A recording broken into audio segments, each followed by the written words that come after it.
చంద్రబాబు గారు గతంలో శ్రీపాదరావు గారు స్పీకర్‌గా పనిచేశారు. అప్పుడు చట్టసభలు జూసారు మీరప్పుడు ఒక యువకుడిగా ఉండుంటారు. స్టూడెంట్‌గా జూసుంటారు చట్టసభల్ని, శాసనసభని. ఇప్పుడు మీరే శాసనసభ వ్యవహారాల మంత్రిగా సభను నడిపిస్తున్నారు. ఎలా అనిపిస్తుంది? అంటే రాజకీయాల్లోకి మీరు అనుకోకుండా వచ్చారా? శ్రీపాదరావు ఆదర్శంగా వచ్చారా? అంటే ఏం జెప్తారు? రాజకీయంలోకైతే మేము అనుకోకుండానే వచ్చామండి. ఓ దుర్ఘటన, అవును.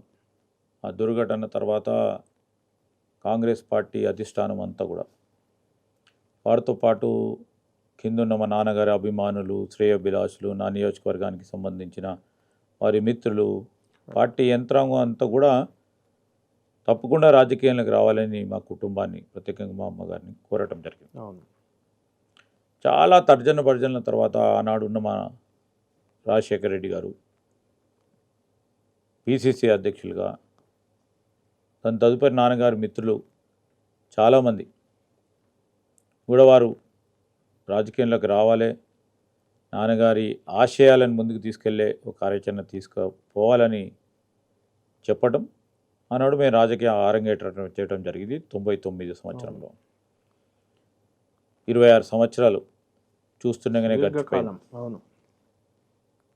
5 మార్లు శాసనసభ్యునిగా గెలిచిన మా ప్రజలందరి అభిమానంతో, ఆశీస్సులతో ముందుకు నడుస్తూ ఉన్నాం. ఏదో ఒక మంచి పని చేయాలనే ఒక ఉత్సాహం ఎప్పుడు కూడా ఉంటుంది. That is my motivation. మా నాన్నగారి ఆలోచనలు అనేక సందర్భాల్లో ఆ రోజు మేము రాజకీయాల్లోకి వస్తామని చెప్పలేదు కానీ, అనుకోలేదు కానీ, అనేక సందర్భాల్లో వారు ప్రజలతో మాట్లాడుతున్నప్పుడు కానీ, మన ప్రాంతానికి, మన జిల్లా, అదేవిధంగా రాష్ట్రానికి సంబంధించి మన మొత్తం ఉమ్మడి రాష్ట్రానికి సంబంధించిన అనేక అంశాలు మాట్లాడుతూ ఉన్న సందర్భంలో వారి ఆశయ సాధన గురించి ఏ విధమైన అడుగులు వేయాలి, ఆ విధమైన ఆలోచన చేయాలని ఆలోచన చేసి ఒక ప్రణాళిక సిద్ధం చేసుకొని ముందుకెళ్తా ఉన్నాం.